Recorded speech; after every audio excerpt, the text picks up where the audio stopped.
Mac traced a finger across the dusty mantelpiece. Dust. Always dust. The mansion swallowed him whole, a cavernous testament to forgotten grandeur. Each creaking step echoed his isolation. He'd inherited the place from a distant uncle, a man he barely knew. Now, the mansion was his only companion, a mausoleum of whispers and shadows. He wandered through echoing halls, past portraits of stern-faced strangers. His footsteps felt heavy, each one a tick of the clock in the stillness. He found himself drawn to the main room, the one dominated by the massive fireplace, and there, always, sat the chair. In the heart of the old mansion there stood an armchair, its presence as constant as the dust motes drifting through the stale air. The chair was upholstered in a faded floral fabric, the colors long since muted by time and neglect. Once perhaps it had been vibrant, a centerpiece for laughter and conversation.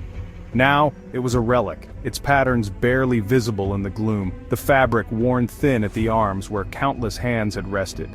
The wood that framed the chair was dark, almost black in the dim light that filtered through the heavy curtains. Its surface was polished smooth by years of use, but now it seemed to absorb the shadows, making the chair appear even more mysterious.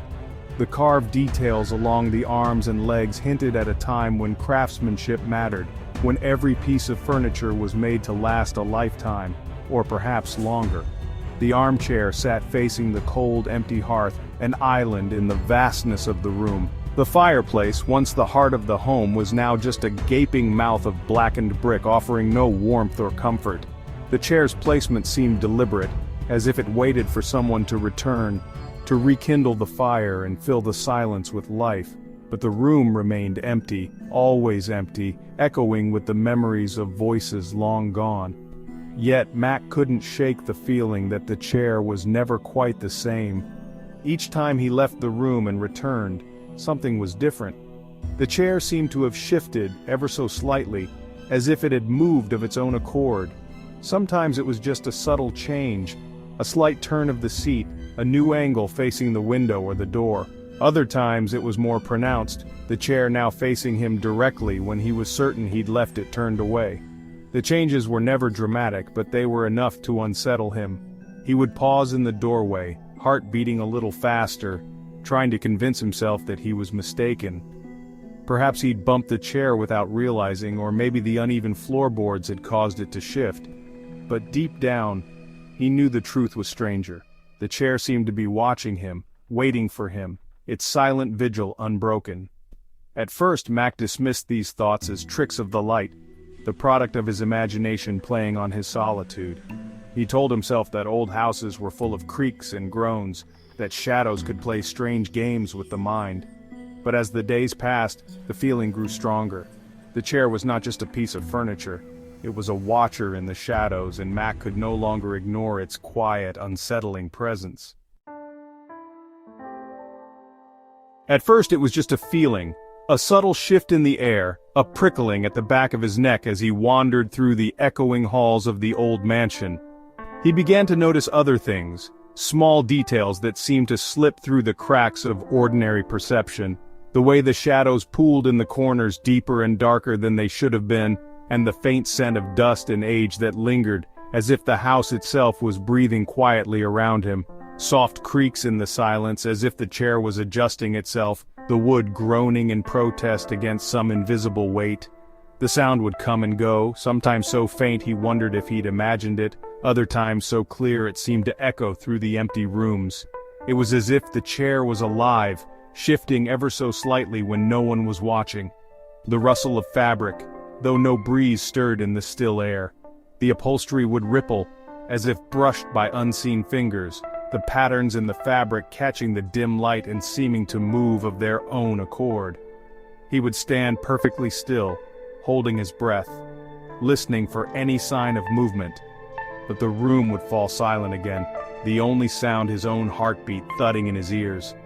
He'd catch glimpses of movement from the corner of his eye, a flicker at the edge of his vision, a shadow darting just out of sight, a shape shifting in the periphery.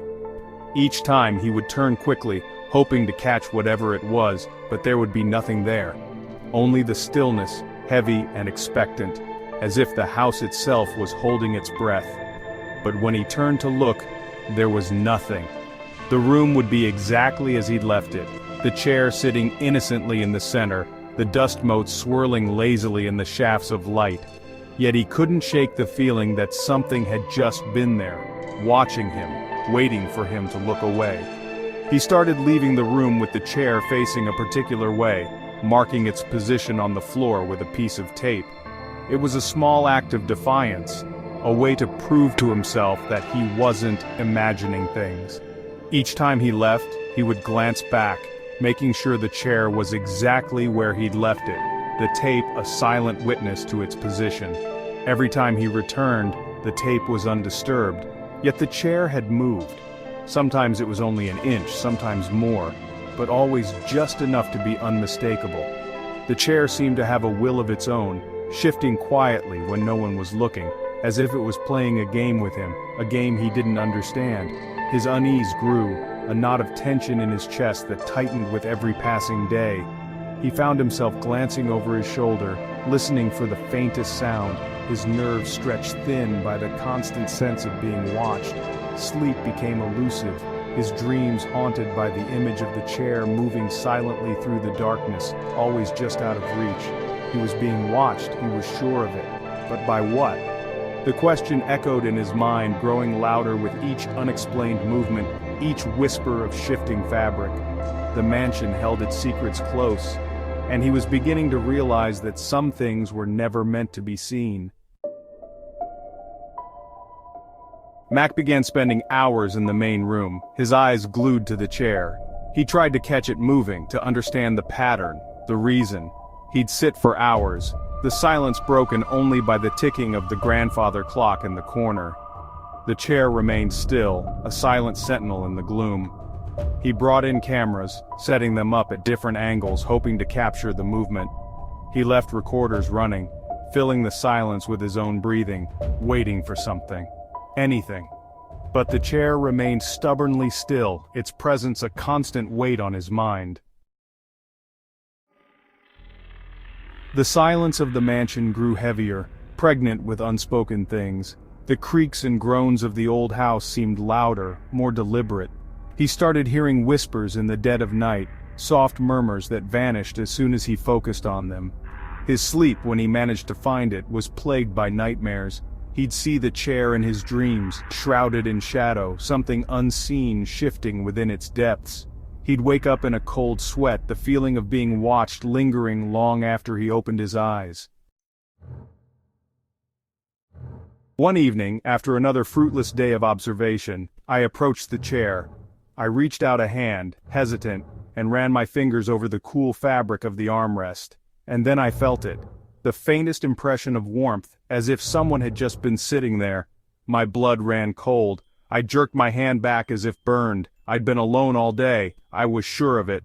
I rushed to my computer, pulling up the footage from the cameras. I scrubbed through hours of recordings, my heart pounding in my chest, and then I saw it.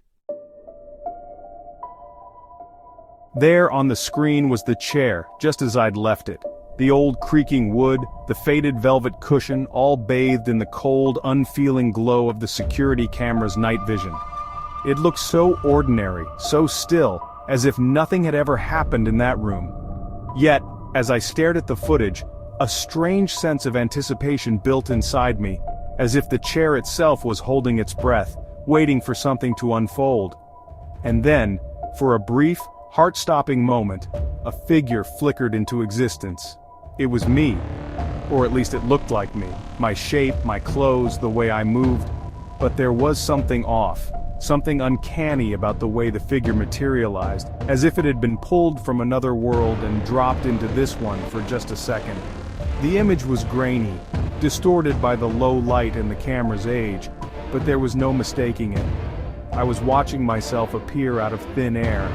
I was sitting in the chair, my back to the camera. The posture was unmistakable. My shoulders slumped, my head bowed, as if weighed down by an invisible burden. I didn't move, didn't fidget, didn't even seem to breathe. It was as if I had become a statue, frozen in time, a silent witness to something I couldn't remember. I watched myself, frozen in place, my body slack, as if in a trance. The stillness was unnatural, almost inhuman, and the longer I stared, the more I felt a chill crawl up my spine. It was as if I was watching a stranger wearing my skin, someone who had slipped into my life for a moment and left no trace behind. Then, as quickly as it appeared, the figure vanished, leaving the chair empty once more. There was no transition, no gradual fading. One frame I was there, the next I was gone. The chair sat in the same spot, unchanged, but the room felt different now, as if it had been touched by something otherworldly. I watched the footage again and again, each time the same chilling result. No matter how many times I rewound and replayed the video, the sequence never changed. My apparition appeared, sat motionless, then disappeared, leaving behind only questions and a growing sense of unease. I tried to convince myself it was a trick of the light, a glitch in the camera, but deep down I knew better. I had no memory of sitting in the chair, no explanation for the warmth I felt when I touched the cushion, as if someone had just been there. My mind raced, searching for rational answers, sleepwalking, a lapse in memory, anything that could explain what I was seeing. But nothing made sense. The evidence was right in front of me, undeniable and terrifying. A creeping dread settled deep in my bones. The mansion, once merely old and mysterious, now felt alive with secrets, its shadows pressing in on me from every corner. Every creak of the floorboards, every whisper of wind through the halls seemed to carry a warning I couldn't quite understand. I was no longer dealing with something merely unsettling. This was beyond the realm of the explainable, beyond the reach of logic or reason. The boundaries between reality and nightmare had blurred, and I was caught in the middle, unable to escape or even understand what was happening to me. I was dealing with something impossible. The camera had captured a moment that shouldn't exist, a fragment of time that defied everything I knew about the world. And as I stared into the darkness, I realized that the truth was far more terrifying than any lie the camera could ever tell. I avoided the main room after that. I tried to convince myself it was a trick of the light, a malfunctioning camera, anything but the truth that clawed at the edges of my sanity. But the mansion felt smaller now, the silence even more oppressive. I couldn't stay away. I found myself drawn back to the room, compelled by a force I couldn't explain. The chair sat facing the fireplace, seemingly innocuous in the afternoon light streaming through the dusty windows. I took a hesitant step into the room. As I did, the chair began to turn. Slowly, deliberately it swiveled on its axis, the old wood creaking in the silence. I watched in horror as it stopped, facing me directly. Empty, yet radiating an undeniable presence. It was waiting for me. The air grew thick, heavy with an unseen weight. I could feel my heart pounding in my chest, my breath catching in my throat. I was utterly alone, yet I knew with chilling certainty that the chair was not empty. Something was there. Something unseen, something waiting, and it had been waiting for me all along.